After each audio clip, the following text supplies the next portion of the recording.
Hi, everybody. I'm Brittany Lewis with Forbes Breaking News. Joining me now is Melissa DeRosa, Democratic strategist and former secretary under New York Governor Andrew Cuomo. Melissa, thank you so much for joining me. Thanks so much for having me, Brittany. I want to talk about where we are now and when we last talked. So we last talked, you were one of my first conversations post-debate Friday morning. There was a mix from you as a Democrat, shock and anger. Now we sit here, it is Wednesday afternoon.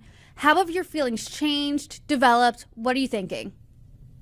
I mean, I think the shock has sort of worn off, the anger has set in, but now it's also time to be like, where do we go from here? And it's time to be constructive and pick a path. And I think that that is where the party is moving very, very quickly. And you wrote a piece this morning about President Biden's debate performance as well as the fallout from that. And it's titled this: Stop Gaslighting, Get with Reality, Make a Choice Fast. First, let's talk about the first half here. Talk about the gaslighting. Who's responsible? What are they saying? Well, as I write in my piece, there's a couple of theys, right? It's like they did this. And one they is the White House, the top people at the White House, top people in the Biden campaign, potentially cabinet secretaries, United States senators, members of Congress, and the first family. And then there's the they, which is the media, which very clearly looked the other way on this story for at least months, if not a year plus. And so on both of those fronts, it's incredibly dangerous, right? Trust in government is already at an all-time low. This only reinforces that. Trust in the media is at an all-time low. Donald Trump famously dubbed fake news in 2016. And ever since then, you have seen faith in media in every poll go down lower and lower and lower. And there was a Wall Street Journal piece that came out a couple of weeks ago where they said that Biden was slowing down, losing a step behind the scenes, and the pushback on that piece was fast and furious and sort of universal. And it looks like the reality is that that reporter was right, and all of the people that were pushing back on it were lying. So, it's both sides, because the media also was not quick to jump on the Wall Street Journal's bandwagon and say this is true and write a series of stories about it. They sort of got defensive. So it hurts everyone on all fronts, and it's the worst possible thing that could happen for government and democracy. I want to talk about that, like the trust in media a bit there, because if someone were to suggest pre-debate, obviously, that President Biden was showing signs of slipping like the Wall Street Journal did, there were some gaffes over the past year that have accelerated, they would be considered fringe, potentially right-wing propaganda. What do you think the lesson is here? The lesson is call balls and strikes. I wrote about this in my column. Jill Abramson, who used to be the executive editor for the New York Times, put out this statement yesterday that was mind-spinning. Because on the one hand, she was taking the White House and the Bidens to task for this massive cover-up, as she put it, and then sort of lambasting the media for failing to do her job. But she had this one line in her statement where she said, "I fear that the reporters didn't want to write these stories because it could be viewed as helping Trump, which I understand, ... No, what? Which you understand? This is why no one has faith in the media, because the media's role is not to be an activist. The media's role is, regardless of favor, regardless of personal feelings, regardless of editorial board leadings, to call balls and strikes. And it's clear that over time, that responsibility has eroded, which has led to this situation where we all kind of talk to ourselves, right? We've got curated Twitter feeds, curated social media channels. If you want to hear one version of reality, watch Fox News. If you want to watch a different version of reality, watch MSNBC. And it used to be that there was one truth and you would make up your mind. And the country's media system has completely broken down. And so now no one's going to trust anything. Well, that brings us to the second part of your headline. Get with reality, make a choice fast. What are the two choices? Because you lay out these two very clear paths Democrats are now confronted with. Well, last time we talked on Friday, we were talking about how all this fantasy football was going on. Michelle Obama, Gavin Newsom, who could it potentially be? Maybe somebody we're not thinking of, Leon Panetta, whoever. But, 5 days later, the smoke has cleared. There are two paths, and there's two reasons why there's two paths. One is the the Biden-Harris campaign has $240 million in the bank. Campaign finance rules make it so that that money cannot be transferred. So if someone other than Biden or Harris are at the top of that ticket, it's like you're setting that money on fire. You can't transfer it to anyone. You're starting from literally zero. So that very practical reality has to play a role in this conversation. Two, the polling numbers that have come out in the last several days have actually shown in head-to-heads that Harris is best positioned to go against Trump, other than, even when you consider Gretchen Whitmer, Gavin Newsom, a Pete Buttigieg. And so when you have those two things that are staring you in the face, coupled with the fact that the Democratic Party, big tent party, we value women, we value minorities, we like to lift people up, how we could possibly circumvent the first ever Black female vice president, given that she's polling stronger than the others, and given that you lose $240 million, your options are clear. Either you stick with Joe Biden and pray to God that Donald Trump implodes and that Joe Biden plays error-proof ball and he goes out and he sits with the New York Times and he sits with 60 Minutes and he does unscripted events and he stops speaking just at teleprompters, and that somehow, everything comes together in a perfect storm for him, which is highly unlikely, but could happen. Or you switch horses and you go to Kamala Harris. She keeps the money. She gets elevated to the top of the ticket. She gets to pick a new VP, which I suggested Josh Shapiro, who is governor of Pennsylvania. So you get, potentially pick up a swing state with those politics, and you hope that the energy of this historic nomination carries you through to the finish line. But I do not see anyone else as a viable alternative at this point. So let's just get this straight. You just want to squash the rumors of the Michelle Obama fantasy. I mean, she herself has said she's not getting back into politics. The Gavin Newsom, the Gretchen Whitmer. This is fantasy, and Democrats either have Biden or Harris, and that's it. That's right. And we have 35 days. The deadline is not the convention. The deadline is the Ohio presidential ballot certification, which takes place on August 7th. There's a quirk in the law. It happens in advance of the convention. So really, we're staring at August 7th, which means as of today, we have 35 days to figure this out. And every day that we waste spinning around talking about these unrealistic options and flailing about sort of, blaming one another and reading these stories in the press, leaked stories about where everybody is another day that favors Donald Trump. And ultimately, if the goal of the party is to keep the country and keep going on a certain trajectory, then we've got to get our act together quickly. So let's talk about the first path of Biden staying in this race. When you and I talked Friday, you mentioned that you were looking for the response of the party elders. The party elders have responded, and publicly, former President Obama said, hey, this was a bad debate night, but Biden's the better option. Former President Bill Clinton said, hey, debate aside, once again, Biden is better than Trump. What do you think of their public responses? I mean, I think that the fact that their public responses have been confined to Twitter, have been confined to social media, is all you need to know. Neither one of the former presidents is out doing sit downs on the front lines, defending Joe Biden and saying, I know this man, he is up for the job, he can do the job. I've served alongside him. I've had that job. I know what it takes, and I know he's up for it. Neither of them are doing it. And now you're starting to hear stories where privately Barack Obama is, voicing concerns to staff and to others about what this could all mean and if he could win. And so I think the muted response tells you everything. Neither of them are playing sort of a leadership role in ushering Joe Biden off the stage. And they're not playing a leadership role in defending him, which also tells you a lot about sort of where the party in general is. There's a real lack of leadership from the top on down, which is why I think you're seeing all of this flailing and infighting start to spill into the press. And I'm not comparing the two instances at all, but the last time we saw this level of chaos in a party, Republicans infighting about Kevin McCarthy and the House Speaker fight, this feels like that type of infighting on steroids.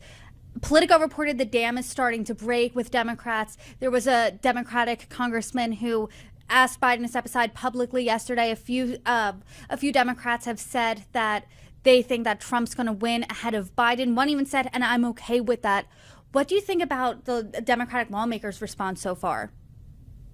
Look, ultimately, everyone is about themselves, right? This is politics. And so there is the top of the ticket damage, which could be that we lose the White House, which the effects of that are, it's an unmitigated disaster. It could be more Supreme Court judge picks. It could be general picks if you're controlling all three, houses of government, all three branches of government, excuse me. Like, what does that mean, practically speaking? There's the trickle down effect. If there's someone who's really weak at the top of the ticket and you know that they're going to lose, then the member of Congress that is on that same ticket has a greater likelihood of going down. So I think what you're starting to see is some members of Congress voice their opposition to this. They are, putting their finger into the wind and seeing where it blows. And they're getting out in front and saying, well, I said he needed to go, because they're concerned about how it's going to impact them. And I think that's just the reality of how politics work. Reporters call up, they put the camera in your face. What do you think? How can you possibly stand by this? They start to feel a little bit of pressure.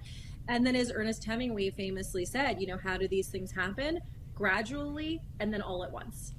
And so, like, when you see the dam break, it will come fast and furious. If it breaks, Biden's doing everything he can today to try to stave it off, but we'll see how quickly this breaks.